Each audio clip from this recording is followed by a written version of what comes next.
Alright, Christoph Morozl here again on Metal Sclerosis. I'm going to do an intro to the vinyl community. Been watching the guys in the vinyl community for a long time. Always thought it'd be cool to make videos and join in the discourse. Yeah. I'm just going off the cuff. This is how I like it. I'll get better at it, I hope. But we're listening to the new Revocation, the New Gods, New Masters album. Revocation are fucking awesome. But, alright. Intro to the vinyl community. Let's see. When I was a kid, I always liked music. I remember dancing when I was like 2 or 3 years old. And I remember, we'll get down to the nitty gritty. Let's talk about the metal.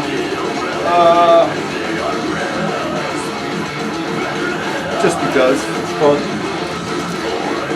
But when I was a kid, I remember I'd see record albums, and I remember seeing Bat Out of Hell and a Grateful Dead album with a bunch of skulls on it, and going, "Oh, what is that?" And then you put on the music and you go, "This is crap." And I remember being in my stepbrother's room one day, and he had this, Judas Priest, All That for Leather. Yeah, I just look at it, I can remember. I always want to call it Killing Machine, because that's the British version, and I don't have. I've always wanted just Killing Machine. That's such a better title, better metal title. And I remember this cover really freaked me out, and I remember listening to the music and going, "Yeah, that's more like it." And then. But I remember even at the time, I liked other music. I didn't really, then you don't really know that there's different genres and everything, and I don't know. I think when you're a teenager more, sometimes the friends you have and whatnot, they can kind of suck you into a different genre. I remember when I started playing guitar, I just wanted to play metal. When I started, I wanted to play Megadeth songs, mostly. But before that, I remember, I think the album that kind of kicked me off the list, I'd had like, I'm a member of the Columbia Record Club, that I think a lot of people were in America back in the 80s, and you know, a lot of free records for a penny, and you know, whoever really paid those guys, I don't think I ever paid for any records, at least not a lot. I remember they came after me and they forgot about me. But I think the first record I got that really sucked me into the journey of metal was Bark at the Moon.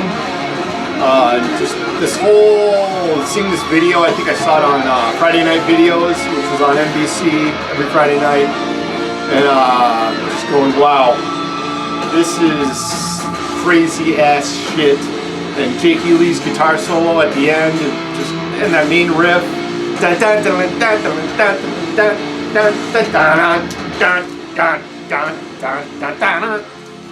and Ozzy's voice, the lyrics, that song, a lot of this album is crap. There's a ballad on here or something. I listen to this every now and then, and it seems like every time I listen to it, I like it a little less. Bark at the Moon is still a classic. I mean, you're no different. Now you see, now you're done. Rock and Roll Rebel. Got so tired. I can't remember Center of Eternity, what that sounds like. Or Slow Down and Waiting. Maybe, I don't know. I gotta listen to this again. It's been at least a year since I've had this on the turntable. But record collecting, I thought records, even as a kid, before really getting into pop music, and when I say pop music, I mean metal, everything, just American popular metal music. I remember one of the very first records I got, I think I had when I was maybe 3 years old. This isn't the original copy. I got this off Discogs a few years back, and it is just beautiful looking. It's not perfect, but it's damn close. The cover and the record is it's called Space. Let's see, Space Holiday. It's got the theme from Star Wars, Star Trek, 2001, and then it's got a rock song called Batman and Robin. And let's see here, who plays that song? Da, da, da, da, da. Well, it doesn't say on here. Oh, fuck.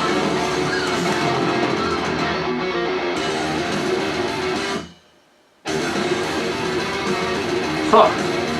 I think on Discogs it gives the name of the band that plays it. But I don't know. The Batman song is a song about Batman and Robin going after the Joker. And the Joker buries his gun in the ground. And yeah, they gotta dig it up out of there. But another early record I had, I'm sure a lot of guys from my age, I'm 51.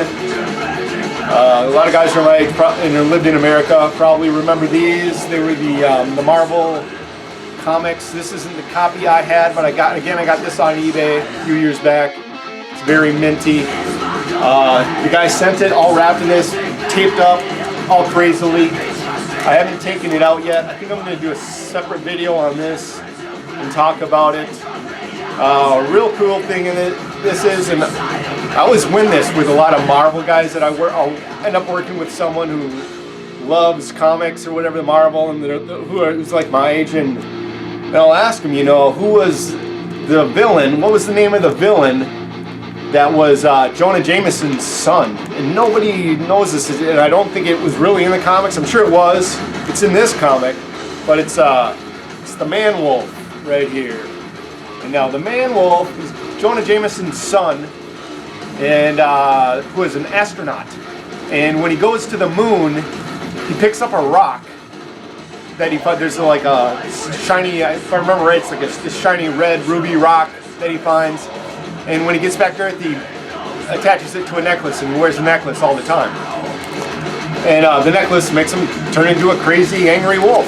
And yeah, and that's what this book and record is. It's Mark of the Man-Wolf. And I know I've got some, I think I've got all the Planet of the Apes that are like this. And that's it. And I know I had another Spider-Man. There was like a green dragon on the front of it. But there was a Captain America. I think there was a Fantastic Four. Very cool. You see these in like a vintage store or something, or you get them cheap and they're all ragged up. Even if they don't have the record in them, I suggest getting it. Cool little piece of, I think it's from the 70s. Like I said, I want to do a deep dive on this in one of my episodes. I think that'd be cool. I also want to do kind of a deep dive on the Space Holiday. I want to get these on. I want to get these on YouTube, the recordings, because I don't think they're on there. I mean, everybody knows the Star Wars theme and the Star Trek theme, the 2001, which is the Strauss. Was it Stravinsky or what? It's just that orchid.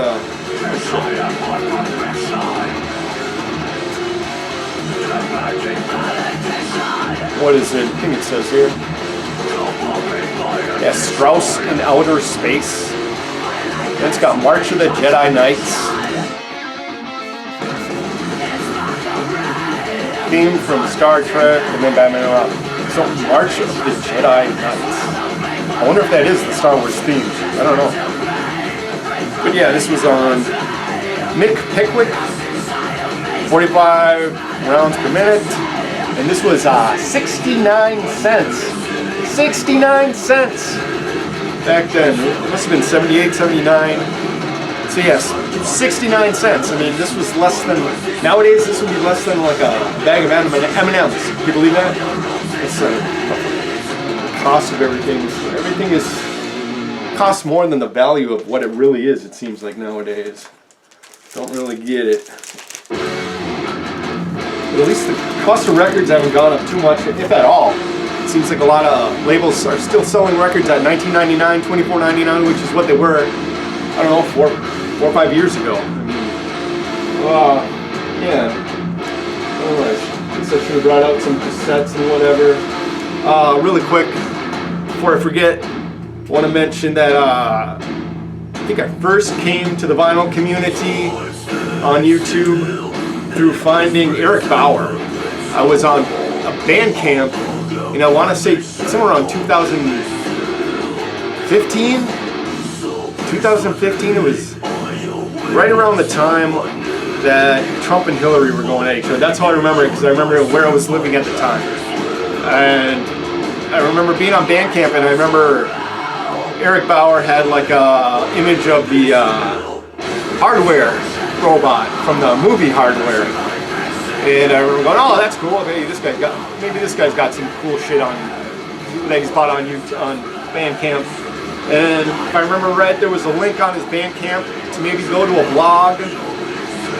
And then somehow I found him on YouTube. I think I just did a search for the name. I did it a lot, but find somebody cool and just Google their name, something, and somehow I got to his YouTube. And I saw him talking about records there, and then I found like other people, and there was other people I found maybe before him. I remember I lived in Minneapolis in 2009 and 2010, and there was one kid I remember who would show records, and maybe it wasn't that early, because I remember one of the records he showed was the Behemoth. There was a Behemoth record that they only released through Poland, through their website. Got it. Can't remember what the fuck it's called. But it was during the Satanist. It was shortly after the Satanist was released. But so that would have been, I don't know, my timing is all messed up, but I remember he would show that he'd sit on a couch, a black couch, if I remember right, I don't know. And then he'd have like records behind him that were on the wall, but they were like on a straight line across. And he would put up the records in his video that he talked about. I don't know, I don't think I've seen another one of his videos in a long time. But yeah, and then after finding Eric, finding Marty and Ground Zero Salem, Jason Hook, Ben Smasher, the main crew from the the pandemic streams or whatever that were fucking awesome. Every Friday they would do those streams. Sometimes they think even Friday and Saturday. It was really cool there. There was always streams going on, and now it seems like that's kind of moved away. I know Joe Abba, he does some streams still that are pretty cool, and Necron, and who's the other guy, Roy from Death Metal Podcast.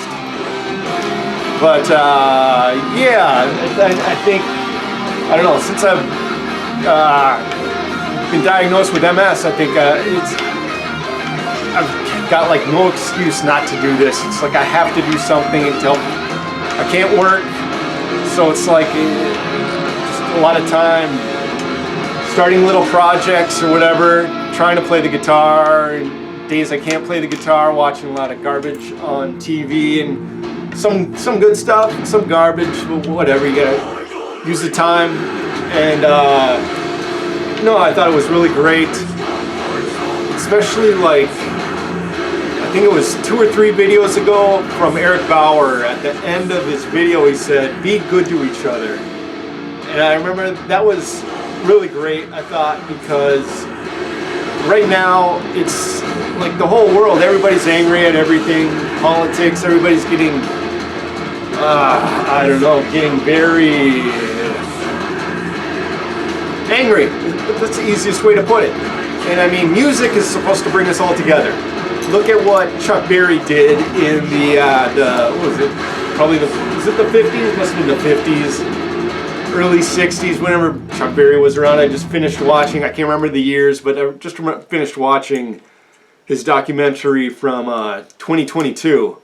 So it wasn't, I can't remember the name of it. It's not Hail Hail Rock and Roll from the 80s, which is great, which if you haven't seen that, you gotta watch. And I mean, Chuck Berry, I mean, could there be metal without Chuck Berry? I really don't think so, because metal really brought, when it came in, it really brought this like percussive kind of drive to music, and that's what Chuck Berry did. And I mean, it's not, metal didn't do it the same way Chuck Berry did it, but it did it. It brought in this percussive. I mean, even like a lot of the Judas Priest, like oh god damn it, oh, what is it? First song on the album of, I don't think it's Hell Bent for Leather, the first song on there. No. I don't think it's, is it the first song on, Stained Class? Grounding like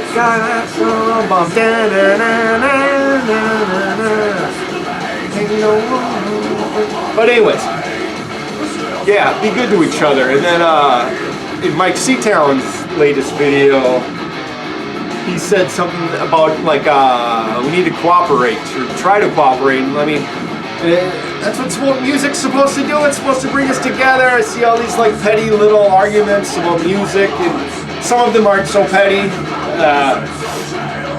But I know Metal Theologian, he once said, there's more than one BC. And he said that somewhere around 2020 or somewhere around those, when everyone was doing live streams. And I remember thinking, he's right. He's like,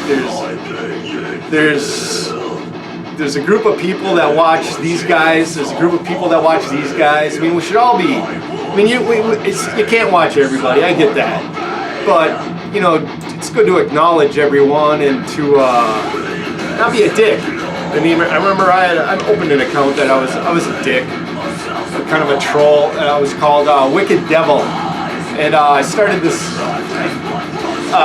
Justin Horrible's channel. I said. I brought up Metal Mickey, and I saw that Metal Mickey didn't know who Sadistic Intent was, and I know he was talking about death metal, and I was just like, I said to Horrible, you know, who is this guy talking about death metal? He doesn't even know what Sadistic Intent is. And I apologized to Mickey about that. I wrote him an apology, and I think pretty sure he deleted it. This was a few months ago. After I got diagnosed, and like I was put on some antidepressants because I got really depressed when I started getting major symptoms last fall. And I remember 2 or 3 months later, I was just like, who have I been the last few years? And the doctors kind of said, you know, you probably had these lesions on the brain and spine and brain stem for at least 3 years. And it's weird, like that past 3 years I had become a total dick to a lot of friends, to a lot of people. People would tell me, who are you? And I don't know, presently I've been like blaming it on the MS, but you know, can I really do that? Is it fair to do that? I don't know. I see both sides of it, and part of me says just shut up. But no, I want to apologize again to Mick for doing that, and to Justin. I gave them both apologies. Wrote them both apologies. I don't know if they read them. I know when I put it on one of Mick's videos, this was months ago, I noticed it was gone like a little while later, and I was like, did I forget to put it on there? So I put it on there again, and the next morning it was gone. And I'm sure it was gone because I opened up another like what is it, incognito thing, and you go on YouTube and then you can see, you know, what's really there and what are you know, to make sure it wasn't just like, you know, my computer or whatever. I think people understand what the hell I'm saying. But yeah. And I know Mick's going through some trouble right now too, and I know in that video I just said to him, you know, glad you got help, and like coming forward and saying what he said, I thought was really brave, and I said that to him, and he wrote back, cheers mate, so hopefully he doesn't fucking hate me. I don't want that. I'd like to talk to Mick about music someday. I'd like to talk to a lot of people about music. I mean, the main reason I think I'm doing this is I want to talk to people. I want to have you know, video conversations with people just about metal, about life. That would be great, and not even necessarily all music. I mean, this is Metal Sclerosis. This channel it's going to be whatever the fuck I want it to be about. I like to dive into like little stupid conspiracy theories from time to time. So I'm gonna do that too. And before this video gets too long, I guess I'll shut up. And I'll have more to say later. All right, bye.